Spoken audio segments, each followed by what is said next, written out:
नमस्कार. कसे आहात सगळे? लढताय ना? लढायलाच पाहिजे. आपल्याला करोनाशी लढायचं आहे आणि करोनाला हरवायचं आहे.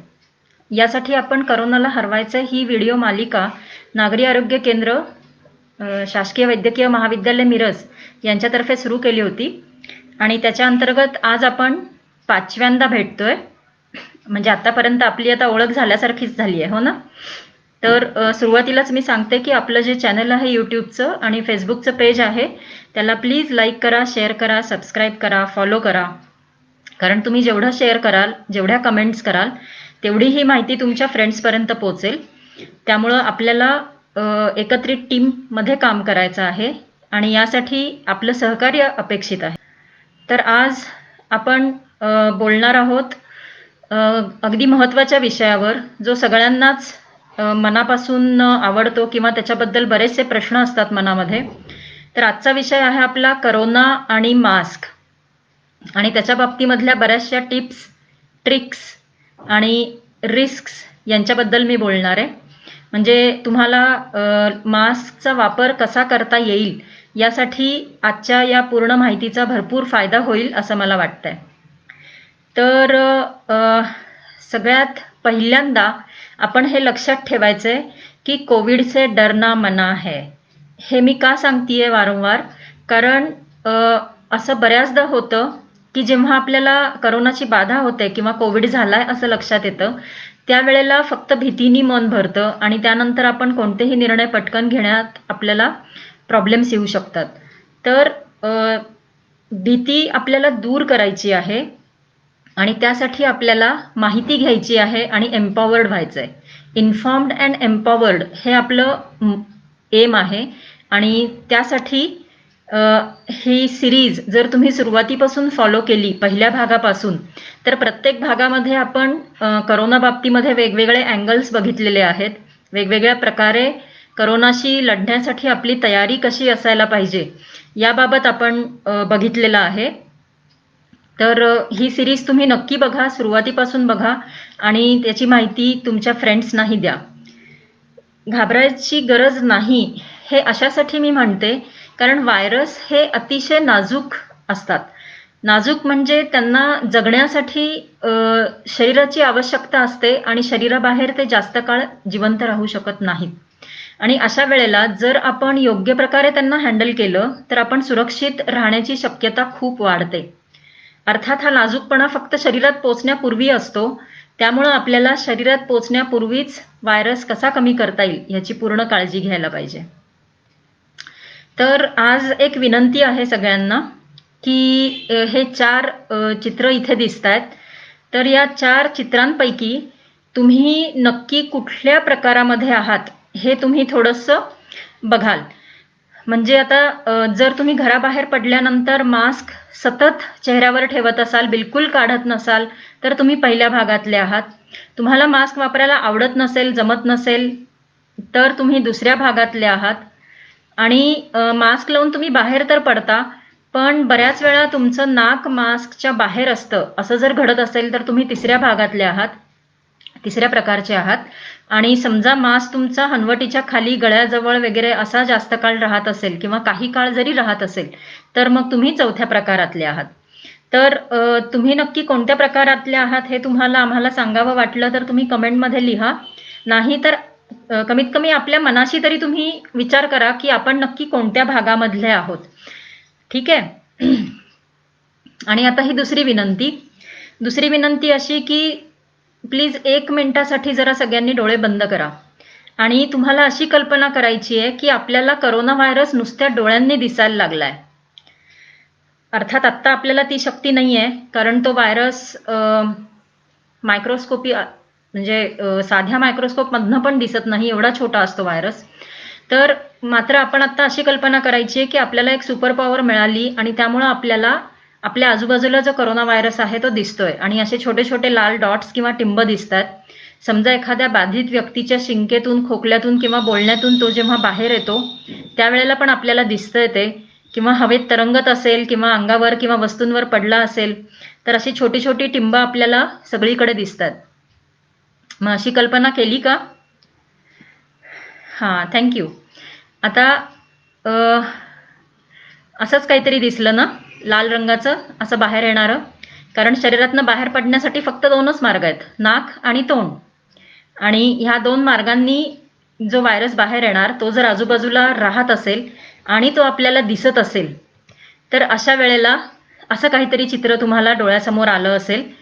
हे अर्थातच स्पेशल फोटोग्राफी वापरून केलेलं आहे म्हणून हा फोटो आलाय, नाहीतर नुसत्या डोळ्यांना असं आपल्याला कधीच दिसत नाही.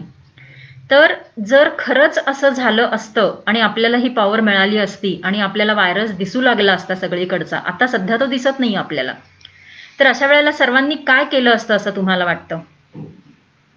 खरंच व्हायरस दिसत असता तर मग आपण सगळे कसे वागलो असतो? तर खरंच जर असं झालं असतं तर आपण सर्वांनी काय केलं असतं हे तुम्ही तर विचार केला असेल, पण मला जे वाटतंय ते मी सांगते.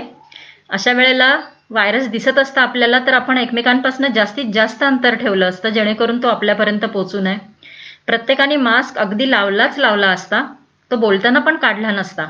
कारण विषाणू बाहेर पडू नये म्हणून आणि विषाणू आत जाऊ नये म्हणून दोन्ही ह्याच्यासाठी त्यांनी मास्क वापरला असता. आपण एकमेकांच्या वस्तू फोन मोबाईल वगैरे अशा घेतल्या नसत्या पटकन, किंवा ज्या हवेमध्ये जंतू आहे त्या ठिकाणी आपण गेलोच नसतो, टाळलं असतं जाणं. किंवा एखाद्या वेळी गेलोच असतो तर खूप सारं प्रोटेक्शन, खूप सारी शस्त्र वापरली असती जी आपण पूर्वी बोललो आहोत. आणि सगळ्यात महत्त्वाचं, आपण हातांची स्वच्छता पण अगदी काळजीपूर्वक केली असती. म्हणजेच काय की शरीरामध्ये करोना शिरण्याचे जे मुख्य मार्ग आहेत ते पण पुन्हा महत्त्वाचे 2 आहेत, नाक आणि तोंड. तर हे जे मार्ग आहेत त्यांचा आपण अगदी अगदी जीव तोडून प्रोटेक्शन केलं असतं. कारण सीइंग इज बिलिव्हिंग. आत्ता दिसत नाहीये म्हणून आपल्याला लक्षात येत नाहीये की आपण किती धोक्यामध्ये आहोत. आपण गृहीत धरतो की आपल्या आजूबाजूला करोना नसणार आहे कारण तो आपल्याला दिसत नाही. पण तोच जर आपल्याला दिसत असता तर मात्र आपण अक्षरशः कधीही मास्क काढला नसता, कारण आपल्याला कळलं असतं की आता आपण रिस्कमध्ये आहोत आणि आता मास्क नाही काढला पाहिजे. आणि आपण अर्थातच सगळे नियम पाळले असते, कारण आपल्याला नियमांचं कारण समजलं असतं आणि कधी कधी ते डोळ्यांना दिसलं पण असतं. आता उदाहरणार्थ 2 व्हीलरवर डबल सीट बसायचं नाही असा एक नियम आहे. मग याबद्दल बऱ्याच जणांनी चेष्टा केली जाते किंवा का बरं असं, ह्यानी काय फरक पडणार असं वाटतं आणि याच्यामुळं बऱ्याचदा नियमांची चेष्टा होते. पण आता हे बघा, हे एक असं त्यांनी फोटो काढला होता की 2 व्यक्ती एकामागे एक पळत आहेत आणि त्यावेळेला पुढच्या व्यक्तीकडनं व्हायरस कुठे जातोय. तर जेव्हा वेगामध्ये जात असतो तेव्हा व्हायरस हा मागच्या बाजूनी बाहेर पडत राहतो, म्हणजे बाहेर आलेला व्हायरस हा वाऱ्याने मागे जात राहतो. तर अशा वेळेला मागच्या व्यक्तीला खूप सारी जोखीम असते. त्याचप्रमाणे कधी कधी मागे बसलेली व्यक्ती ही पुढे वाकून बोलायचा प्रयत्न करते आणि त्यामुळं मग दोघांनाही धोका राहतो. तर म्हणून हा नियम आलेला आहे. आणि समजा खरंच आपल्याला व्हायरस दिसत असता तर मग आपण नक्कीच हा नियम मोडला नसता. आता काही गोष्टी आहेत ज्या आपल्याला लक्षात ठेवायच्या आहेत. एक म्हणजे ही साथ पूर्णतः थांबण्यासाठी काही महिने जातील, कारण आता एवढ्या केसेस यायला लागल्यात की त्या कमी होण्यासाठी परत हळूहळूच कमी होणार केसेस, त्यामुळे त्याला जास्त महिने लागतील. आणि हे जे साथ थांबण्याचं आहे ते टीमवर्क जर आपलं वाढलं तरच लवकर होईल. म्हणजे आपल्याला करोना टीममध्ये माणसं कमी व्हायला पाहिजेत आणि भारत टीममधली माणसं वाढायला पाहिजेत. आणि आपण दुसऱ्या भागात बघितलं होतं की प्रत्येक व्यक्ती महत्त्वाची आहे, कारण आपल्याला ट्रेन थांबवायची आहे म्हणून ब्रेक प्रत्येकालाच लावायला लागेल. प्रत्येकाच्या प्रयत्नांनीच साथ थांबणार आहे, कुणा एकाच्या किंवा दुसऱ्याच्या प्रयत्नांनी किंवा फक्त प्रशासनाच्या प्रयत्नांनी साथ थांबणार नाहीये. तुम्हाला आणि मला एकत्रित प्रयत्न करायला लागणार आहेत. त्यामुळं जे कोणी इथल्या पोस्ट शेअर करतात त्या शेअरमुळं आपली भारत टीम वाढत राहतीये. त्यामुळं मी सर्वांचे धन्यवाद म्हणते की आपण सर्व एका टीममध्ये काम करत आहोत.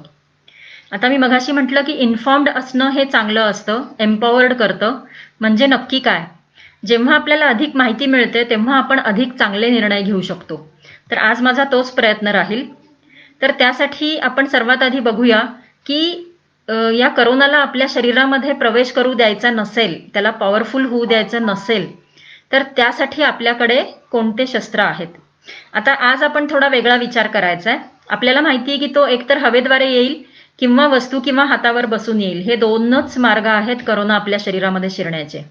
आता जेव्हा हवेद्वारे आपल्याला प्रसार रोखायचा असतो तेव्हा मास्कचा योग्य वापर, अंतर, योग्य वायुविजन शील्ड, गॉगल्स, गर्दी टाळणे, बंदिस्त जागा टाळणे, कुटुंब व्यतिरिक्त संपर्क टाळणे किंवा कमीत कमी ठेवणे हे मार्ग आहेत. वस्तू आणि हातावरून येऊ नये म्हणून पाणी आणि साबणाचा वापर, सॅनिटायझर, जंतुनाशक द्रावण, हात चेहऱ्याला न लावणे, वेळेचा योग्य वापर, UV रेज जिथे शक्य असेल तेव्हा, किंवा मास्क आणि शील्ड वापरणे हे मार्ग आहेत. आता पुन्हा 1 मिनिट जरा विचार करा आणि मला सांगा की तुम्ही जे मार्ग वापरताय त्या मार्गांमुळं जे तुम्ही वेगवेगळे आजार टाळण्यासाठीचे प्रयत्न करताय ते प्रयत्न या गटामधले आहेत की या गटामधले जास्ती आहेत? तर मला असं वाटतं की जास्तीत जास्त लोकांचे प्रयत्न हे या गटामधले जास्ती असतात.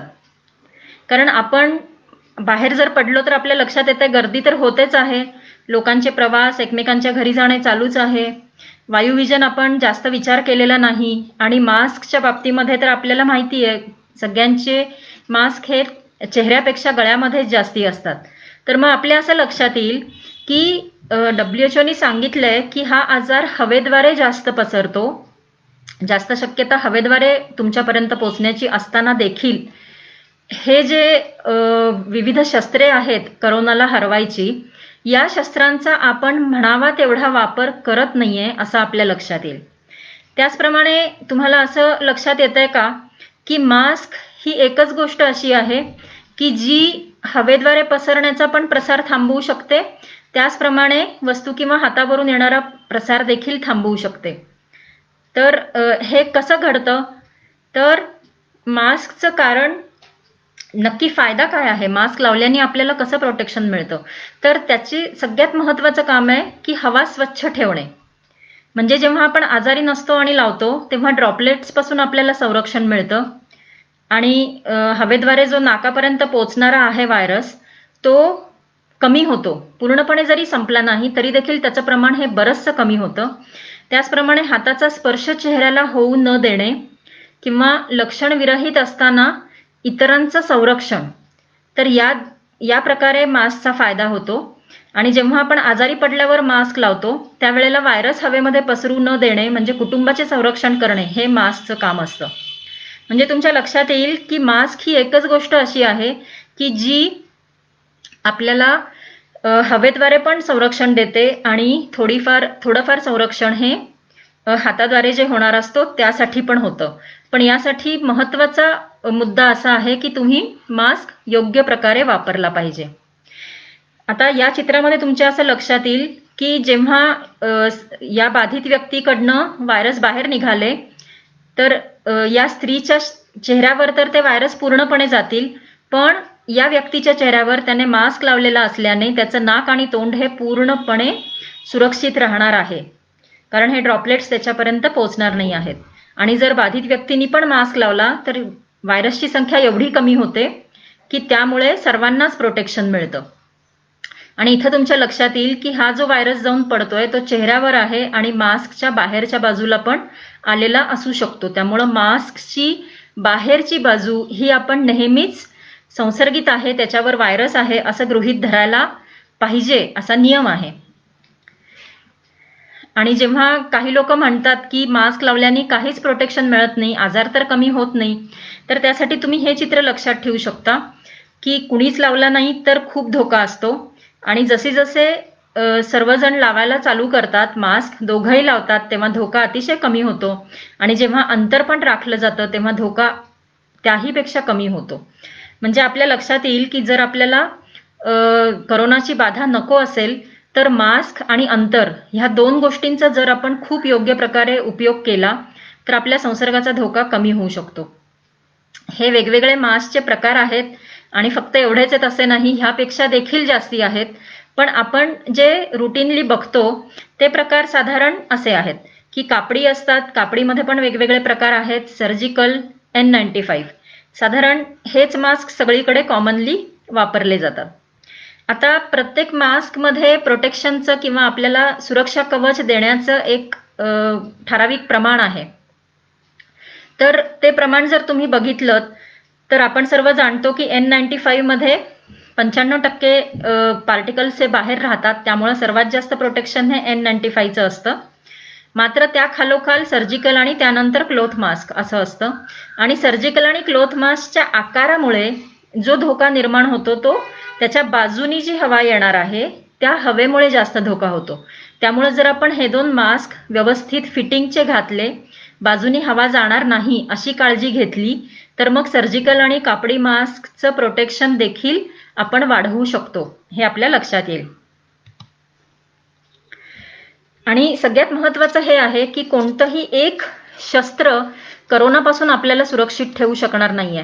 जसं आपलं माणसांचं पण एक टीमवर्क पाहिजे, सगळ्यांनी एकत्रित काम केलं पाहिजे, त्याचप्रमाणे या सर्व शस्त्रांचा वापर पण आपण योग्य प्रकारे जर केला, विविध शस्त्रांचा, तर सुरक्षा अनेक पटीने वाढते. त्यामुळे शस्त्रांचं देखील टीमवर्कच हवं असतं. म्हणजे कोणतीही एक गोष्ट, म्हणजे फक्त तुम्ही साबणाने हात धुतलात तर तुम्ही करोनापासून वाचू शकत नाही. फक्त तुम्ही मास्क व्यवस्थित वापरलात पण बाकी काळजी घेतली नाही, म्हणजे फोमाईट होऊ दिले, हातांची स्वच्छतेकडे दुर्लक्ष केलं, अंतर ठेवलं नाही, मग अशा वेळेला पुन्हा करोनाची बाधा होऊ शकते.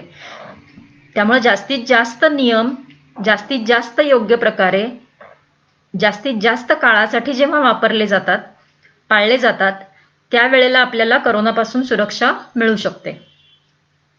आता आपण वेगवेगळ्या मास्कचं तुलनात्मक दृष्ट्या बघूया. लक्षात येण्यासाठी काही फोटोज पण दाखवलेले आहेत. बरेच जण रुमाल किंवा ओढणी अशा गोष्टी चेहऱ्याला बांधतात आणि असं शक्यतो म्हटलं जातं की ते त्याच्यामध्ये बरेचसे स्तर असल्यामुळे, म्हणजे ते 3-4 पदरी वगैरे असल्यामुळे त्यामुळे जास्त प्रोटेक्शन मिळेल. पण या बाबतीमध्ये काही अशा स्टडीज झालेल्या नाही आहेत.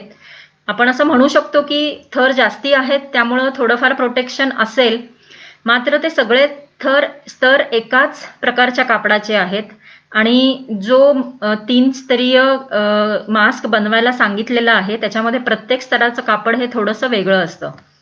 त्यामुळं ही सुरक्षा कितपत आहे हे त्याचा वापर कसा केला गेलाय याच्यावर जास्त अवलंबून आहे.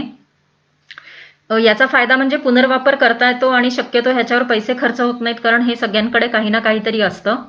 फक्त जर ओढणी वापरली जाणार असेल तर ती सुती आणि घट्ट असावी, घट्ट म्हणजे त्याचा जो कपडा आहे तो थोडा दाट असावा, कारण साधारण ओढणी इतकी पातळ असते विरविरीत की त्याच्यामध्ये आरपार दिसतं. तर असे मोठी मोठी छिद्र असतील तर त्या ओढणीचा काहीच फायदा होणार नाहीये. आणि त्याचप्रमाणे जेव्हा असा वापर केला जातो त्यावेळेला ते जे बांधलेलं आहे त्याची आतली बाजू बाहेरची बाजू याचा व्यवस्थित आपल्याला समजत नाही. समजा काढलं गेलं, बाजूला ठेवलं गेलं आणि बाहेरची बाजू आतल्या बाजूला गेली, तर मघाशी आपण बघितलं की बाहेरची बाजू ही युजली आपण संसर्गित आहे असं गृहीत धरतो. त्यामुळं मग इन्फेक्शन होण्याचे चान्सेस वाढतात. त्यामुळे जर तुम्ही रुमाल किंवा असा काही कपडा असा वापरणार असाल तर त्यावेळेला अत्यंत काळजीपूर्वक त्याचा वापर करायला पाहिजे. हे या बाबतीत सगळ्यात महत्त्वाचं आहे. आता कापडी मास्क जे आहेत त्याचे पण बरेचसे प्रकार उपलब्ध आहेत आणि त्याचा पण सर्वात महत्त्वाचा फायदा हा आहे की त्याचा पुनर्वापर करता येतो, त्यामुळे खर्च कमी असतो. त्याचप्रमाणे त्यापासून कचरा पण निर्माण होत नाही. तर हे जे मास्क आहेत कानाला बांधले जाणारे किंवा त्याला जर तुम्ही पट्टी लावलीत तर डोक्याच्या मागे बांधता येतील अशा प्रकारचे हे मास्क असू शकतात. एक पदरी कापड पासून 3 पदरी, 4 पदरी, 5 पदरी, किती पदरांचे उपलब्ध आहेत मार्केटमध्ये. आणि हे मास्क कसे तयार करायचे ह्याचे बरेचसे व्हिडिओज आणि बऱ्याच प्रकारे हे बनवता येतात, आपल्याला सोयीला पडतील अशा पद्धतीने. तर हे अतिशय चांगला मार्ग आहे. याने देखील सुरक्षा मिळते. जसं मी म्हटलं की तुम्ही कसं वापरता ह्याच्यावर सुरक्षा अवलंबून आहे. आणि फक्त जर एका स्तराचा मास्क असेल, कारण तुम्ही मार्केटमधले काही मास्क जर बघितले तर ते इतके पातळ असतात की त्याच्या बाबतीमध्ये म्हणजे आपल्याला बघूनच लक्षात येतं की त्यांनी व्हायरस काहीच थांबणं शक्य नाहीये. तर तसं न करता कमीत कमी 2 किंवा 3 स्तरांचा मास्क वापरणं हे अत्यंत महत्त्वाचं आहे. त्यानंतर त्यामुळे हे अत्यंत उपयुक्त मास्क आहेत. त्याच्यानंतर सर्जिकल किंवा मेडिकल 3 प्लाय मेडिकल मास्क अशा नावाने जे मिळतात, निळे किंवा हिरव्या रंगाचे दिसतात, तर हे जे मास्क आहेत त्या मास्कचं प्रोटेक्शन थोडं अधिक असतं. याचा फायदा म्हणजे हे N95 पेक्षा स्वस्त आहेत आणि वैद्यकीय प्रकारे हे सुरक्षा देऊ शकतात. आणि ह्यांचा महत्त्वाचा उपयोग जेव्हा रुग्ण असतो आपल्या घरामध्ये आणि जेव्हा आजारी असतो माणूस, तेव्हा त्यांना N95 लावणं थोडंसं अवघड जातं, कारण त्याच्यातनं हवा घेणं थोडंसं मुश्किल असतं. त्यामुळे सर्जिकल मास्क हा त्यावेळेला खूप कामाला येतो. घरामध्ये रुग्ण असेल तर त्यावेळेला सर्जिकल मास्क वापरणं, साधारण 8 तासानंतर किंवा ओला झाल्यानंतर तो बदलणं हे अत्यंत आवश्यक आहे. याचा महत्त्वाचा ड्रॉबॅक किंवा धोका म्हणजे ह्याच्यापासून बराचसा कचरा निर्माण होतो. आणि अजून एक फायदा म्हणजे असे बरेचसे मास्क आहेत की ज्याच्यामध्ये नाकाला एक पट्टी असते धातूची, आणि त्यामुळं ती धातूला आपण घट्ट बसवली की कापडी मास्क पेक्षा याच्यामध्ये मिळणारं प्रोटेक्शन, कारण आपण बघितलं की या मास्कमध्ये हवा बाजूनी जे आत जाते त्या हवेचाच धोका असतो. त्यामुळे जर अशी नाकाची पट्टी असणारे मास्क असतील तर त्या मास्कचा नक्कीच अधिक प्रोटेक्शन मिळू शकतं. त्यानंतर N95 मास्क आहे. सुरुवातीला बऱ्याच लोकांनी N95 वापरायला पाहिजे किंवा वापरले जात होते, पण असं लक्षात घ्या की जिथं नक्की खात्री आहे की व्हायरस हवेमध्ये खूप जास्ती आहे किंवा येणारा माणूस हा नक्की करोना बाधित असण्याची शक्यता आहे, म्हणजेच हॉस्पिटलमध्ये, अशा ठिकाणी ह्याचा सर्वात जास्त उपयोग आहे आणि ह्याची सुरक्षा अर्थातच जास्त आहे.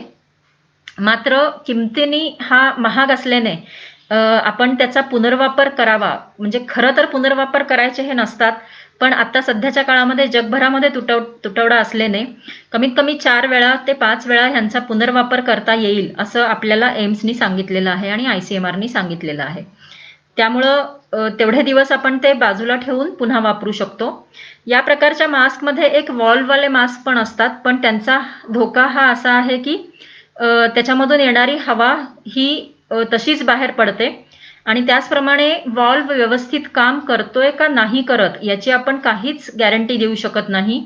त्यामुळं जर एखादा फॉल्टी वॉल्व असेल तर तुम्ही मास्क लावून देखील तुम्हाला फिल्टर न झालेली हवा आत जाऊ शकते. मग अशामुळे ते थोडंसं रिस्की होतं, तर त्याचाही वापर काळजीपूर्वक करावा. तर आता आपण टिप्सचा आपण जरासा त्याबाबत बोलूया. तर आपण मास्क कुठला वापरायचा, याचा वापर कसा निवडायचा, अशी निवड कशी करायची, तर यासाठी काही प्रश्नांची तुम्हाला मदत होऊ शकते. उदाहरणार्थ, तुम्हाला जर हॉस्पिटलमध्ये जायचं असेल तर N95 किंवा कमीत कमी सर्जिकल मास्क हा अत्यंत चांगला काम करायचं असेल तर जास्त काळासाठी. त्याचप्रमाणे जसं आपण भाग 2 मध्ये बोललो होतो की स्वतःची जोखीम आपण अंदाज घेतला की आपल्याला काय करायचं हे समजू शकतं, जोखीम स्वतःची किंवा त्या ठिकाणाची. त्याचप्रमाणे तुम्हाला किती वेळ मास्क लावायचा आहे, तुम्ही कोणतं काम करणार आहात, तिथं किती लोकांना तुम्हाला भेटायचं आहे, त्याच्यामध्ये जोखमीचं वर्तन होणार आहे का, त्याचप्रमाणे स्वतःला वैयक्तिक रिस्क किती आहे, तुम्ही स्वतः बाधित आहात का. तर या सर्व प्रश्नांची जेव्हा आपण उत्तरं घेऊ त्यावेळेला आपल्याला लक्षात येईल की सर्वसाधारण व्यक्तींना आपण जर कापडी 3 स्तरीय 2 स्तरीय मास्क लावले तरी देखील आपल्याला भरपूर प्रोटेक्शन मिळू शकतं. आणि त्यामुळं फक्त गरज असेल, आवश्यकता असेल अशाच वेळेला सर्जिकल, किंवा तुमची जोखीम खूप जास्ती असेल अशा वेळेला तुम्हाला N95 वापरावा लागेल. आता मी जे म्हटलं कोणते काम करणार आहात, तर त्याच्यामध्ये आता उदाहरणार्थ मी माझे सुरुवातीचे व्हिडिओ करताना कापडी मास्क लावला होता, पण तेव्हा माझ्या असं लक्षात आलं की साधारण अर्धा पाऊण तास जर मला बोलायचं असेल तर त्यावेळेला त्या मास्कमध्ये मला थोडीशी अडचण होते, कारण तो मास्क फिट नसल्याने थोडासा हलतो. तर त्यामुळे मग मी आता N95 जो मला कामाच्या ठिकाणी वापरायला लागतो तर तो मी आता लावतीये, जेणेकरून मला जर आता बोलायचं एवढा वेळ तर ते मला कम्फर्टेबली बोलता येईल. तर अशा प्रकारे आपल्या कामाच्या गरजेनुसार प्रत्येकजण वेगवेगळे मास्क वापरून बघू शकतात की आपल्याला कुठल्या मास्कनी सगळ्यात जास्त कम्फर्टेबल काम करता येईल. कारण कम्फर्ट नाही म्हणून मी मास्क वापरणार नाही हा ह्याच्यावर मार्ग होऊ शकत नाही. तर आपल्याला आवश्यकता आहे त्यानुसार आपण मास्कचा प्रकार निवडायचा, जेणेकरून आपल्याला जास्तीत जास्त चांगल्या प्रकारे काम करता येईल. आता सुरक्षेचे प्रमाण जर आपण म्हटलं तर 1 पदरी पेक्षा 2 पदरीचं, 2 पदरीपेक्षा 3 पदरी, त्यानंतर सर्जिकल किंवा मेडिकल मास्क यांची सुरक्षा चढत्या क्रमाने जास्त असते. तर मेडिकल किंवा सर्जिकल मास्कच्या बाबतीमध्ये एक लक्षात घ्या की तो लावताना त्याची रंगीत बाजू, म्हणजे जिथे जास्त रंग आहे निळा किंवा हिरवा, तो रंग बाहेरच्या बाजूला येतो आणि ज्याची जी पांढरट बाजू आहे ती नेहमी आपल्या चेहऱ्याच्या बाजूला असते. त्याचप्रमाणे त्या मास्कवर जर नाकाची पट्टी धातूची असेल तर लक्षात ठेवून ती नाकाच्या बाजूलाच घ्या, जेणेकरून आपल्याला ते व्यवस्थित सील करता येतं. त्याच्यानंतर वाला जो मास्क आहे N95, तर त्याची सुरक्षा आहे, पण त्याच्याबरोबर तुम्ही इतर कुठला मास्क वापरला तर. आणि त्यानंतर N95 मास्कची आहे. आणि शक्यतो N95 मास्कचं प्रिन्सिपल हे चार्ज, त्याच्यामध्ये असलेला चार्ज असल्यामुळे शक्यतो जे खरे N95 आहेत ते वॉशेबल नसतात. त्यामुळे जर वॉशेबल N95 असं म्हटलं असेल तर त्याचं प्रिन्सिपल दुसरं काहीतरी असू शकतं. खऱ्या N95चं प्रिन्सिपल हे त्याच्यामधला चार्ज असतो, म्हणूनच ते आपल्याला वेगवेगळ्या प्रकारे निर्जंतुक करणं थोडंसं अवघड जातं. आणि सध्या आपण फक्त त्यांना बाजूला ठेवतोय आणि व्हायरस मरण्याचा मेल्यानंतर मग पुन्हा वापरतोय. आणि सगळ्यात वरचे रेस्पिरेटर्स आहेत, मात्र त्याबाबत काही असे गाईडलाईन्स नाही आहेत की तेच वापरायला हवेत. आणि त्याचप्रमाणे त्याच्यामध्ये जर स्पेसिफिक हवा एकतर्फी जाणारे वॉल्व असतील तर मात्र त्यांची सुरक्षा इतरांसाठी फार कमी होऊन जाते. त्यामुळे शक्यतो N95 मास्क पर्यंतच मॅक्झिमम आपण प्रोटेक्शन किंवा त्याबाबत आपण जास्त बोलणार आहोत. आता काही गोष्टी महत्त्वाच्या आहेत, जसं मास्क हा साधारण 2 किंवा 3 स्तरांचा असावा. 2 स्तरांचा असेल आणि त्याच्यामध्ये जर आपण एखादा टिश्यू पेपर किंवा अशी काहीतरी गोष्ट ठेवली, पॉलीप्रोपिलिन असं त्यांनी शब्द वापरलेला आहे, तर 2 थरांच्या मध्ये आपण ठेवलं पदरांच्या मध्ये तरी देखील चालू शकतं. आणि मास्क तयार करताना, कापडी मास्क तयार करताना आतला स्तर हा जलशोषक पाहिजे, म्हणजे कॉटनचा वगैरे पाहिजे. आणि बाहेरील जी बाजू आहे ती बाजू शक्यतो जलरोधक पाहिजे, म्हणजे पॉलिस्टर वगैरे जे असतं, मिक्स कापड असतं कॉटन बरोबर, तर तशी बाहेरचा कपडा, आतला कपडा कॉटनचा आणि मधला कपडा असा घट्ट कॉटनचा किंवा याच्यासारखा टी शर्टचा वगैरे असाही कपडा चालू शकतो. 2 वर्षाखालील बाळांना शक्यतो मास्क लावायची गरज नसते किंवा लावू नये, थोडाफार धोका होऊ शकतो. आणि या काही गोष्टी तुम्हाला लक्षात ठेवणं आवश्यक आहे, जसं मास्क लावण्यापूर्वी हात धुवून मग मास्क लावायला पाहिजे. म्हणजे काय होतं की मास्क हा आधीच दूषित होत नाही आणि आपण त्यानंतर चेहऱ्याला लावला असं होत नाही. त्यानंतर घरातून बाहेर पडल्यापासून परत घरी येईपर्यंत शक्यतो मास्क काढायचा नाहीये. मास्कला समोरून हात लावणं म्हणजे बाधित जागेला हात लावणं असं होतं, त्यामुळे शक्यतो समोरून हात लावायचा नाही. अगदी आपल्याला ऍडजस्ट करायचा असेलच तर त्यावेळेला मास्कची मागची बाजूची बाजू जी आहे किंवा त्याचे जे इलास्टिक असतात किंवा पट्टी असते त्यांना धरून आपण मास्क वर खाली थोडासा हलवू शकतो. आणि जर आपण हात लावला तर त्यानंतर आपल्याला हात लगेच स्वच्छ करायला पाहिजे. त्यानंतर मास्क काढल्यानंतर हात स्वच्छ करावेत आणि जे पुनर्वापराचे मास्क आहेत ते व्यवस्थित स्वच्छ धुवून व्यवस्थित वाळल्यानंतरच पुन्हा त्यांचा वापर करावा. आता काही टिप्स आहेत की नेहमी आपण एखादा अधिकचा मास्क सोबत ठेवावा, कारण बऱ्याचदा असं होतं की ते जे रबर असतं ते तिथून निसटतं किंवा तुटतं किंवा अचानक त्याला काही प्रॉब्लेम होऊ शकतो किंवा ओला होऊ शकतो. जसं पावसामध्ये तुम्ही भिजलात तर मास्क पण ओला होऊन जाणार. तर अशा वेळेला आपल्याकडे एखादा जादा मास्क सोबत असेल तर तो आपण वापरू शकतो. आणि काहीच नाही तर एखादा मोठा रुमाल सोबत ठेवायचा, म्हणजे काही अडचण आली तर आपण ऍटलिस्ट रुमाल तरी बांधू शकू. त्यानंतर ओला मास्क असताना शक्यतो वापरायचा नाही, कारण ओल्या मास्क मधनं हवा व्यवस्थितपणे येऊ शकत नाही आणि त्याचा त्रास होऊ शकतो.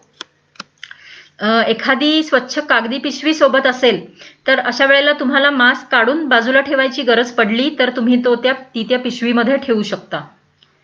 तसंच N95 मास्क देखील शक्यतो कागदी पिशवीमध्ये साठवावा. प्लास्टिक पिशवीमध्ये वगैरे जर तुम्ही ठेवलं तर प्लास्टिकवर व्हायरस जिवंत राहण्याचा कालावधी हा सर्वात जास्ती आहे.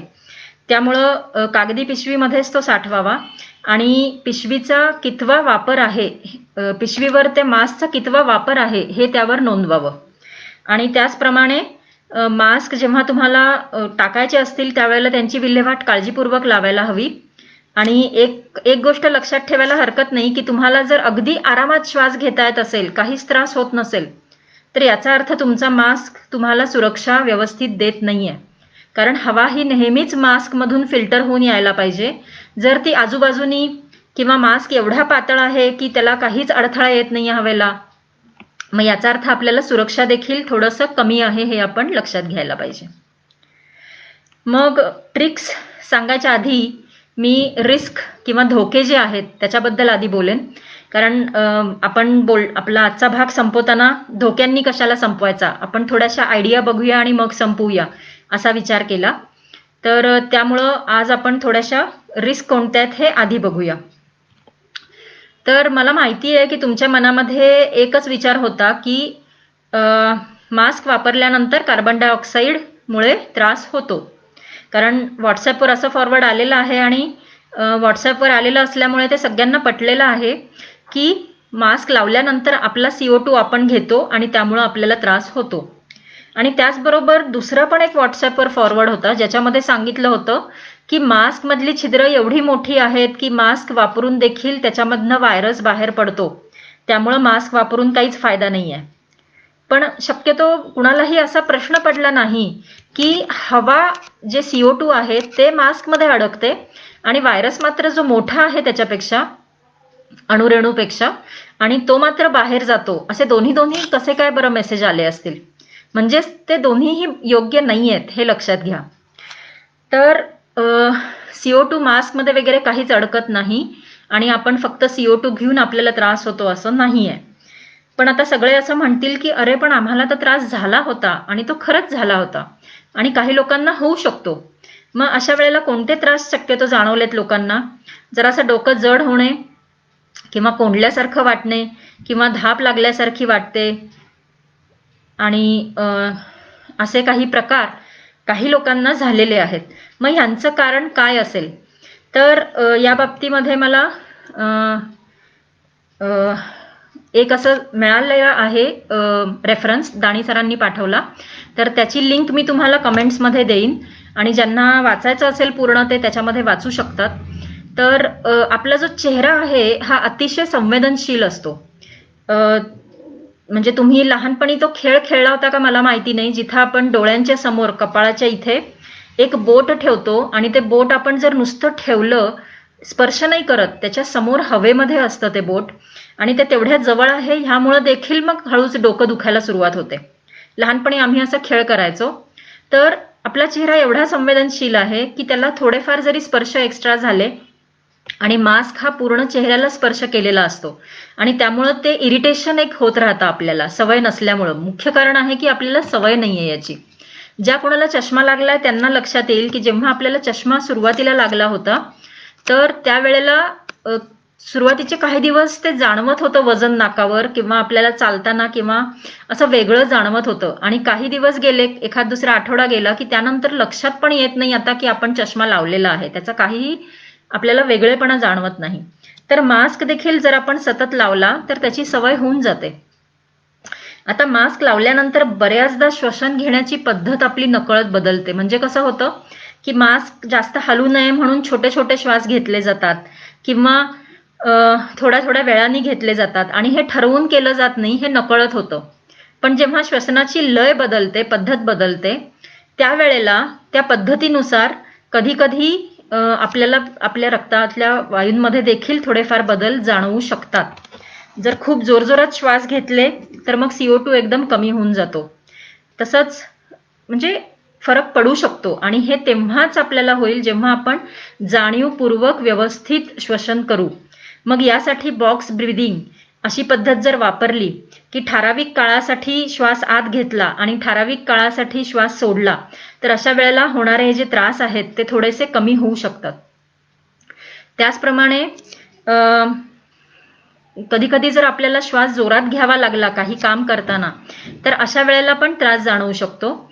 मग आपण त्यावेळेला विचार करायचा, जसं तुम्ही जिने चढणार आहात किंवा व्यायाम करताना आपण शक्यतो मास्क लावायचा नाहीये आणि अशा काही गोष्टी आपल्याला लक्षात ठेवायला लागतील. तर यासाठी आपल्याला मास्कची सवय व्हावी यासाठी आपल्याला काय करता येऊ शकेल, तर हळूहळू मास्कच्या वापराचा वेळ वाढवत न्यायला पाहिजे. आणि मुलांसाठी हे फार महत्त्वाचं आहे, कारण काही महिन्यांमध्ये किंवा आठवड्यांमध्ये शाळा जेव्हा चालू होतील तेव्हा मुलांना पूर्ण शाळेचा काळ 3, 4, 5, 6 तास, किती तास शाळा असेल तेवढा वेळ सलग मास्क लावणं आवश्यक आहे. आणि आतापर्यंत ते घरीच होते आणि त्यांनी कधीही मास्क लावला नसेल, तर आता त्यांना थोडा थोडा वेळ मास्क लावून ती वेळ हळूहळू वाढवत नेणं आवश्यक आहे. विशेषतः जर आपण लक्ष दुसरीकडे गुंतलेलं असताना टीव्ही पाहताय किंवा काहीतरी वाचताय किंवा दुसरं काहीतरी काम करताय, त्यावेळेला जर आपण मास्क लावला तर आपल्याला मास्कची सवय होण्यासाठी थोडी मदत होते, कारण आपलं लक्ष दुसरीकडे गुंतलेलं असतं. जर तुम्हाला शक्य होत नसेल मास्क वापरणं तर अगदी साधा मास्क वापरा, त्याच्यासह शील्ड वापरा, म्हणजे मग प्रोटेक्शन थोडंसं वापरेल. आणि अगदी काहीच शक्य नसेल तर कमीत कमी एक पदरी कापडी मास्क तरी वापरायला हरकत नाही, कारण त्याच्यामध्ये एक पदरी असल्यामुळं कुठल्याही प्रकारे हवेसाठी अडथळा होत नाही. तर ह्या अशा विविध पद्धती वापरून आपण जो म्हणजे मास्क लावल्यानंतर काही जणांना जो त्रास जाणवतो तर तो कसा कमी करता येईल यासाठी प्रयत्न करू शकतो. आता जे मास्कचे मी धोके म्हणते किंवा रिस्क आहेत ते मुख्यतः चुकीच्या वापरामुळे आहेत. आणि हे जे चुकीचा वापर आहे तर तो वापर जास्तीत जास्त लोक करतात. आणि बहुधा हे एकच कारण आहे की नकळतपणे जे व्हायरस आपल्या शरीरामध्ये पोचलेला असतो. कारण आजकाल बरेच जण असं म्हणतात की आम्ही तर पूर्ण काळजी घेतली पण माहितीच नाही कुठनं इन्फेक्शन झालं. पण ही जी पूर्ण काळजी घेतलेली असते ती काळजी भाज्या धुण्यामध्ये घेतलेली असते, जी हवेमध्ये प्रोटेक्शन देत नाही, किंवा हात धुण्यामध्ये घेतलेली असते, पुन्हा हवेमधनं प्रोटेक्शन मिळत नाही. आणि बाकी काळजी ही त्या मानाने कमी घेतलेली असते. अर्थात हे प्रत्येकाच्या बाबतीत खरं नाहीये, पण जास्तीत जास्त लोकांच्या बाबतीमध्ये हे खरं असू शकतं. तर तुम्ही आता या चित्रामध्ये दाखवलंय की जेव्हा मास्क हा काही काळासाठी आपण चेहऱ्यावरनं खाली करतो आणि विशेषतः गळ्यापर्यंत नेतो, तर त्यावेळेला हे खाली जे फोमाइट तयार झालेले आहेत ते पुन्हा आपल्या नाकापर्यंत येऊन इन्फेक्शन हे आपल्याला लगेच होऊ शकतं. त्यामुळं चुकून देखील मास्क आपल्या गळ्यामध्ये जाणार नाही याची काळजी घेणं हे अतिशय आवश्यक आहे. तर त्याचप्रमाणे आपण जेव्हा मास्क खाली ओढतो त्यावेळेला आपण हात मास्कच्या समोरच्या बाजूला लावलेला असतो आणि त्याचप्रमाणे चेहऱ्याला पण स्पर्श होऊ शकतो. तर अशा विविध प्रकारे आपण आपलं जे प्रोटेक्शन आहे चेहऱ्याचं ते मास्क खाली ओढताना, समोर हात लावताना आणि पुन्हा वर ओढताना याच्यामध्ये आपण घालवतो आणि मास्क लावण्याचा पूर्ण फायदा जातो त्याच्यातनं, आणि अशा वेळेला चुकून इन्फेक्शन होऊ शकतं. त्याचप्रमाणे जे चुकीचा वापर आहे तो कशा कशा प्रकारे होऊ शकतो. बरेच जण श्वास घ्यायला त्रास होतो म्हणून नाक मास्कच्या बाहेर ठेवतात. पण आता तुमच्या लक्षात आलं असेल की जर आपल्याला नाक आणि तोंड हे दोनच गोष्टी प्रोटेक्ट करायच्या आहेत व्हायरस पासून, तर अशा वेळेला मास्क मधनं नाक बाहेर असणे किंवा मास्क मधनं पूर्ण चेहरा बाहेर असणे आणि मास्क गळ्यामध्ये असणे, ह्या दोन्ही प्रकारामध्ये हे आपण स्वतःचीच फसवणूक करत असतो. त्यामुळं घराच्या बाहेर पडल्यानंतर जर अशा प्रकारची वर्तवणूक तुमची होणार असेल तर याच्यामध्ये तुम्हाला आणि तुमच्या कुटुंबियांना अतिशय धोका आहे आणि व्हायरस हा नकळतपणे, करोना नकळतपणे तुमच्याकडे पोहोचण्याचं प्रमाण हे अशा कृतींच्या वेळी होऊ शकतं. आणि ही कृती शक्यतो आपण माणसांमध्ये असताना करतो, बोलायचं आहे म्हणून करतो, आणि हे दाखवण्यासाठीच की मास्क लावून देखील आपण सर्व करू शकतो, यासाठीच मी प्रत्येक करोनाबाबतचं लाईव्ह हे मास्क लावून करतेय, जेणेकरून जास्त वेळासाठी बोलणं देखील शक्य आहे हे तुमच्या लक्षात येईल. त्याचप्रमाणे जर छोटीशी पट्टी असेल त्या मास्कची, बऱ्याच वेळेला तो कपडा वाचवलेला असतो, अशी छोटीशी पट्टी असते की फक्त नाक आणि कसंबसं तोंड झाकलंय, तर याच्यामध्ये पण धोका असा आहे की आजूबाजूला जर व्हायरस चिकटला असेल तर तो परत आतमध्ये शिरू शकतो. त्यामुळे असंही नाही करायचंय. बऱ्याचदा इलॅस्टिक ढिल्लं झालं म्हणून किंवा जरासा श्वास घ्यायला यावा म्हणून असा ढिल्ला मास्क लावला जातो, आणि हा कुठल्याही प्रकारचा असू शकेल. सर्जिकल पण ढिला लावतात, N95 ढिला लावतात. पण अशा प्रकारे ढिले मास्क जर असतील तर बाजूनी हवा जाते आणि व्हायरस संक्रमणाचा धोका राहतो. आणि कधी कधी अगदी कोणी समोर आलं म्हणून पटकन फक्त मास्कचं थोडंसं टोक नाकापर्यंत कसंबसं नाकाच्या शेंड्यापर्यंत नेलं जातं, मग अशा वेळेला पण वरनं हवा जाऊ शकते. त्यामुळे ह्या प्रत्येक प्रकारामध्ये नकळत हवेतील तरंगणारा व्हायरस आणि व्हायरस हवेमध्ये किती काळ तरंगतो याच्या बाबतीमध्ये खूप वेगवेगळे अजून आकडे मिळतात. काही ठिकाणी म्हटलं गेलंय की ते काही मिनिटांपर्यंत हवेमध्ये असतो, आणि काही ठिकाणी म्हटलं गेलंय की काही तासांपर्यंत देखील हवेमध्ये तरंगत राहू शकतो. जे बारीक कण असतात ते व्हायरसचे, एरोसोल जे म्हणतो आपण. तर अशा वेळेला कधीही कोणत्याही क्षणी व्हायरस आपल्यापर्यंत पोहोचू शकतो. त्यामुळं मास्क न काढणे हा एकच मार्ग आहे तुम्हाला सुरक्षित ठेवण्याचा. आणि आपण जर असा विचार केला, काही लोकांचं असं म्हणणं असतं की मी काढला कारण मी एकटाच आहे ना, मी एकटाच आता चाललोय, मी जिने उतरतोय पण मी एकटाच आहे, त्यामुळे मग मी मास्क काढला. पण हे लक्षात घ्या की तुमच्या आधी एक 5 मिनिटं 10 मिनिटं तिथनं कुणी गेलं असेल, किंवा लिफ्टमध्ये तुम्ही गेलात आणि तुम्ही म्हटलात की आता मी एकटाच आहे लिफ्टमध्ये आणि आता मी मास्क काढेन, तर त्या हवेमध्ये तुमच्या आधी जे कोणी गेलं असेल आणि त्यांनी खोकलं शिंकलं असेल, त्यांनी मास्क लावला नसेल, तर अशा वेळेला ती हवा दूषित असू शकते. त्यामुळं आजूबाजूला कोणी नाही हे मास्क काढण्याचं कारण होऊ शकत नाही.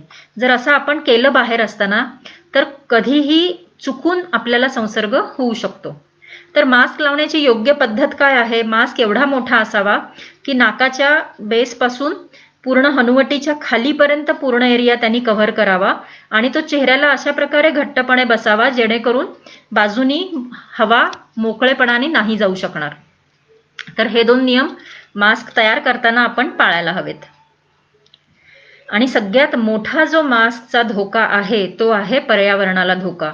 कारण तुम्ही विचार करा, लाखो लोक काही ना काहीतरी मास्क वापरतायत आणि जर त्यांनी वापरून टाकून देण्याजोगे मास्क वापरले, आणि आपल्याकडे तर माहिती आहे की आपण कचरा टाकणे आणि कचऱ्याचं व्यवस्थापन या बाबतीमध्ये आपण अजूनही तेवढे पुढारलेले नाही आहोत. आणि आता या काळामध्ये देखील मास्क पाण्याद्वारे समुद्रामध्ये ऑलरेडी पोहोचलेले आहेत. जेव्हा कचरा समुद्रामध्ये पोहोचतो तेव्हा पूर्ण त्याचा प्रवास झालेला असतो आणि याचा धोका जमिनीवर पण जे मास्क पडलेले असतात ते पावसाच्या पाण्याने वाहत जाऊन जे आपले नाले आहेत ते तुंबणे, गटारी तुंबणे आणि त्यामुळं मग पुन्हा आपल्याला पुराचे धोके. तर हे सर्व धोके हे पुढील 1-2 वर्षामध्ये येऊ शकतील. त्यामुळं आज आता या क्षणापासून मास्कचा व्यवस्थित वापर तर करणारच आहोत, त्याचबरोबर त्याची योग्य विल्हेवाट लावणे हे देखील आपली जबाबदारी आहे. हे तुम्ही प्लीज लक्षात घ्या. मग यासाठी काय करता येईल, यासाठी मी काही उपाय सुचवतेय. असं सांगितलेलं आहे की तुम्ही जर बाधित व्यक्तीने जरी वापरलेला मास्क असेल, सर्जिकल मास्क तुम्हाला टाकायचा आहे, तर तो जर तुम्ही 3-4 दिवस बाजूला साठवून ठेवलात आणि त्यानंतर तो कापून इतर कचऱ्यासह त्याची विल्हेवाट केली तरी हरकत नाही. कापणं फार आवश्यक आहे, कारण कापल्यानंतर ते बारीक तुकडे झाल्यानंतर ते लवकर विघटन होऊ शकतं आणि दुसरं म्हणजे पुनर्वापर होणं मग शक्य होत नाही.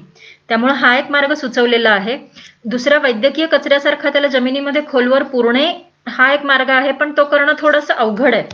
तर त्यापेक्षा जर आपल्या स्थानिक संस्थांनी अशी काही सोय केली, जशी आपल्याकडे घंटागाडी येत असते, तर त्यामध्ये आपण ओला आणि सुका कचरा व्यवस्थित वेगळा करून देत असतो. त्याचप्रमाणे त्यांनी अजून एखादी सोय किंवा बॅग अशी ठेवायची की ज्याच्यामध्ये प्रत्येक जण आपले वापरलेले मास्क किंवा ग्लोव्ज असतील तर ते त्या पिवळ्या पिशवीमध्ये टाकू शकतील. तर अशी एक सोय करणं सहज शक्य आहे, जेणेकरून नंतर जो कचऱ्याचा प्रॉब्लेम होणार आहे तो होणार नाही. त्याचप्रमाणे अजून एक असं एक सजेशन आहे की डॉक्टर त्यांच्याकडचा वैद्यकीय कचरा हा विल्हेवाट लावण्यासाठी देतच असतात. तर तो जो कचरा आहे त्याचप्रमाणे जर स्थानिक IMA बाबत आपण चर्चा केलीत तर त्यांच्याकडे देखील ते काही असे कंटेनर ठेवू शकतात छोटे, की जिथे तुम्ही तुमचा वापरलेला मास्क किंवा ग्लोव्ज वैद्यकीय कचरा जो आहे तो IMAच्या शाखेमध्ये किंवा जवळच्या दवाखान्यांमध्ये एखादी अशी आपण कलेक्शनची सोय ठेवू शकतो आणि त्यामध्ये जर सर्वांनी तिथे कलेक्ट केला तर तो त्यांच्या कचऱ्याबरोबरच तो जाऊ शकेल. तर हे काही उपाय आहेत वैद्यकीय कचरा व्यवस्थापन करण्याचे. आणि त्यानंतर आपण येतो आपल्या ट्रिक्सच्या बाबतीमध्ये. ट्रिक्स म्हणजे काय, हॅक्स जे म्हणतो आपण, की मास्कचा वापर आपल्याला सहजपणे करता यावा यासाठी आपण काय करू शकतो.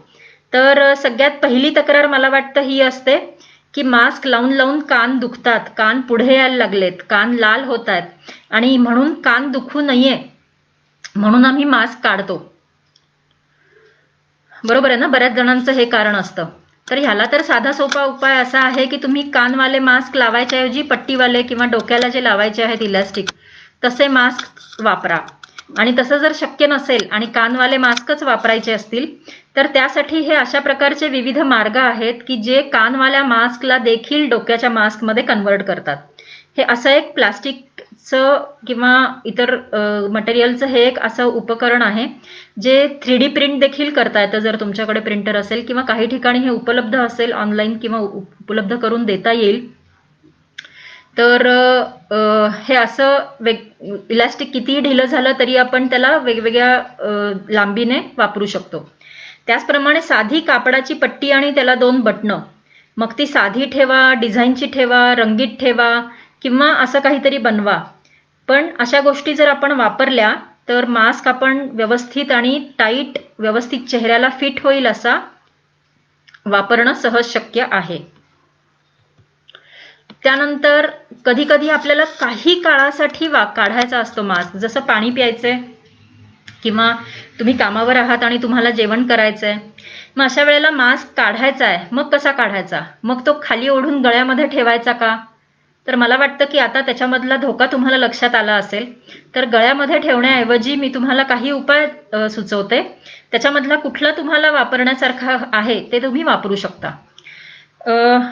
जरी वेगवेगळ्या पोस्टरमध्ये सांगितलेलं आहे की असा कानामध्ये मास्क नाही लावायचा, पण मला असं वाटतं की फक्त पाणी पिण्यापुरतं किंवा आपल्याला काही काम असेल, खायचं आहे थोडंसं, मग अशा वेळेला आपण जर असा मास्क काढला तर काढताना आपण कानाची पट्टी धरणार, लावताना देखील कानाचं रबरच धरणार आणि त्यामुळं मास्कला समोरून हात लावायची गरज पडत नाही. पण अर्थात असा प्रकार वापरायचा नसेल आणि मास्क पूर्णपणे काढायचा असेल तर काढताना देखील मास्कची मागची बाजू पकडून त्याला काढायचा आणि आपल्यासोबत जी कागदी पिशवी आहे त्या पिशवीमध्ये व्यवस्थित ठेवायचा आणि त्यानंतर मग तुमचं काम झालं की त्यानंतर पुन्हा तुम्ही मास्क लावणार आणि त्यानंतर तुमचे हात मात्र तुम्ही स्वच्छ करायला विसरायचे नाहीयेत. समजा डोक्याच्या मागे बांधायची पट्टी असेल तर अशा वेळेला तुम्ही जर ही वरची पट्टी सोडलीत तर हा मास्क असा समोरच्या बाजूला येऊ शकतो आणि गळ्यापाशी येत नाही, तो असा मोकळा राहतो आणि त्यानंतर मात्र काम झालं की तुम्ही ते लगेच लावू शकता. तर यापैकी कोणती पद्धत तुम्हाला वापरायची आहे, तुम्ही किती धोकादायक वातावरणात आहात आणि काय किती मोठं काम आहे, यानुसार तुम्ही विविध प्रकारे हे करू शकता. त्यानंतर एक पुढची अडचण जी सगळ्या चष्मिश लोकांना आहे ती म्हणजे मास्क लावला की चष्मा वाफेने धुरकट होऊन जातो आणि काहीच दिसत नाही, काम करता येत नाही. मला स्वतःला किती प्रॉब्लेम झाला होता. थोडासा पाऊस होता आणि 2 व्हीलरवरून येत असताना इतकी वाफ आली चष्म्यावर की मला काहीही दिसेना रस्त्यावरचं. तर त्यामुळं ही अडचण खूप स्ट्रॉंग आहे. मग अशा वेळेला काय करायचं? तर यासाठी पण काही मार्ग सुचवू शकते मी. तर शक्यतो तुम्ही जो मास्क वापरणार आहात, सर्जिकल किंवा N95, तर असेच मास्क वापरायचे ज्याला नाकाची पट्टी असेल, जी धातूची पट्टी असते आणि एकदा तुम्ही मास्क लावलात की ती पट्टी नीट घट्ट बसवायची. समजा तुम्ही कापडी मास्क लावताय तर त्या कापडी मास्कला एखाद्या सर्जिकल मास्कची नाकाची पट्टी काढून तुम्ही लावलीत खराब मास्कची आणि मग कापडी मास्कला देखील ती नाकाची पट्टी उपलब्ध होऊ शकते. एक असा व्हिडिओ उपलब्ध आहे की तुम्ही कोणताही जर मास्क लावत असाल आणि तुम्हाला चष्म्यावर वाफ येत असेल तर अशा वेळेला टिश्यू पेपरची एखादी छोटीशी घडी घेऊन ती जिथं आपण ती धातूची पट्टी असते मास्कला नाकाच्या वरच्या बाजूला त्याच्या खालीच तशाच ठिकाणी ती घडी ठेवायची, जेणेकरून वाफ तिथून बाहेर पडणार नाही. पण यासाठी मात्र मास्क व्यवस्थित घट्ट चेहऱ्याला लागणं आवश्यक आहे. काही जण असं करतात की तुम्ही जो मास्क लावलेला आहे त्याच्यावरून एक चिकटपट्टी, जी दवाखान्या वगैरे मध्ये असते ना पांढरी, तर तशी चिकटपट्टी त्याच्यावरून थोडीशी लावली जाते, नाकाला चिकटेल आणि मास्कला पण चिकटेल अशी, जेणेकरून हवा वरच्या बाजूने बाहेर पडणार नाही. आणि हा प्रकार मी करून बघितला की जर आपण चष्म्याच्या काचेला कोरडा साबण थोडासा लावला आणि नंतर पुसून घेतलं तर त्यामुळं पण वाफ येण्याचं प्रमाण कमी होतं. मात्र हवेमध्ये बाष्प भरपूर असेल तर ही आयडिया चालणार नाही, कोरड्या हवेमध्ये मात्र ही आयडिया चालू शकते. याचे पण यूट्यूबवर व्हिडिओ तुम्हाला भेटतील की बाथरूममध्ये जर आरशावर येत असेल वाफ तर मग काय करायचं, अशा व्हिडिओजचा तुम्हाला वापर करून चष्म्याच्या काचेवर वाफ येणार नाही यासाठी काय करायचं अशा आयडिया सुचू शकतील. तर या गोष्टींना देखील मार्ग आहेत. त्यामुळे कोणतीही अडचण असेल तर त्या अडचणीसाठी मास्क न लावणे हा उपाय नाही असं मला वाटतं. तर काही लोकांची अशी अडचण आहे की त्यांनी ऑलरेडी वॉलवाले मास्क विकत घेतलेत आणि आता सरकारने सांगितलंय की वॉलवाले मास्क तर नाही वापरायचे. मग अशा वेळेला आता काय करायचं, वाया जाणार ना पैसे आणि किती महागडे आहेत ते. तर ठीक आहे ना, तुम्ही तुमच्याकडे आहेत तोपर्यंत तुम्ही वापरू शकता. पण एकच काळजी घ्या की तुम्ही असा मास्क लावला की त्याच्यावर कापडी किंवा सर्जिकल मास्क लावा, जेणेकरून मग वॉलमधनं बाहेर येणारी हवा या मास्कमधनं बाहेर येईल. म्हणजे तुमची सुरक्षा पण वाढेल आणि त्याचप्रमाणे वॉल्वला पण एक मास्क लागत असल्यामुळे ते अधिक सुरक्षित होऊन जाईल. त्यामुळं तुमच्याकडे असलेला साठा संपेपर्यंत तुम्ही हा मार्ग वापरू शकता. आता याखेरीज जर तुम्हाला काही प्रश्न असतील तर ते तुम्ही नक्की कमेंटमध्ये विचारा आणि त्यांचं उत्तर नक्कीच तुम्हाला मिळेल. आणि त्याचबरोबर मला वाटतंय की जो आपला दुसरा विनंती होती माझी की तुम्ही कुठल्या प्रकारामध्ये आहात, तर ते आता तुम्ही उत्तर देऊ शकता मला की आता हे सर्व ऐकल्यानंतर तुम्ही सुरुवातीला ज्या प्रकारामध्ये होतात त्याच प्रकारामध्ये राहणार आहात का तुम्हाला आता 1 नंबरमध्ये आपण जायला पाहिजे, मास्क सतत लावायला पाहिजे, योग्य प्रकारे लावायला पाहिजे असं वाटतं, हे देखील तुम्ही जर कमेंटमध्ये सांगितलं तर खूप छान वाटेल. तर आपल्याला ही साथ थांबवायची आहे ना, तर आपल्याला एकच करायला पाहिजे की प्रत्येकाने कोणता ना कोणता मास्क नक्की वापरायला पाहिजे. अगदी साधा एक पदरी जरी मास्क असेल तरी देखील त्याचा फायदा होतो. जो कुठला मास्क लावाल तो योग्य प्रकारे वापरायचा. लावण्यासाठीचे वेगळे नियम आहेत, वापरण्यासाठीचे वेगळे नियम आहेत, त्यासाठी खूप सारे फोटोज व्हिडिओज वगैरे उपलब्ध आहेत. तर मास्क योग्य प्रकारे वापरणं हे अतिशय महत्वाचं आहे. कोणताही वापरा. आणि त्यानंतर जास्तीत जास्त लोकांना योग्य वापराचं महत्त्व सांगा, कारण जेवढे जास्त लोक मास्क वापरतील तेवढ्या लवकर साथ संपेल. आपल्याच हातात आहे. आणि चेहरा का जपायचा, नाक आणि तोंड का जपायचं, हे अत्यंत त्यांना सांगण्याची गरज आहे. आणि त्यामुळे हा व्हिडिओ तुम्ही नक्की शेअर करा, जास्तीत जास्त लोकांपर्यंत पोहोचू दे. आणि मला वाटतंय की आपल्याला करोना सोबत जगायचं म्हणजे स्मार्टपणे जगायचं, असं मी मागे पण बोलले होते. तर ते स्मार्ट म्हणजे नक्की काय? स्मार्ट म्हणजे आपल्याला अंतराचं मॅनेजमेंट करायचंय, स्पेसचा वापर करायचा आहे, मास्कचा वापर करायचा योग्य प्रकारे, हवा आपल्याला सुरक्षित ठेवायची आहे मास्क वापरून, वायुविजन करून. आपल्याला बंधनं घ्यायची आहेत, रिस्ट्रिक्शन्स पाहिजेत आपल्यावर की आपण काही गोष्टी करणार नाही, काही ठिकाणी जाणार नाही. आणि सगळ्यात महत्त्वाचं वेळेचं आपण व्यवस्थित हे करणार आहे व्हायरसला मारण्यासाठी. त्याचप्रमाणे 15 मिनिटाच्या आत आपलं काम संपवलं की आपण सुरक्षित राहू शकतो. त्यामुळे आता आपण स्मार्ट होऊया आणि करोनाला हरवूया. So thank you.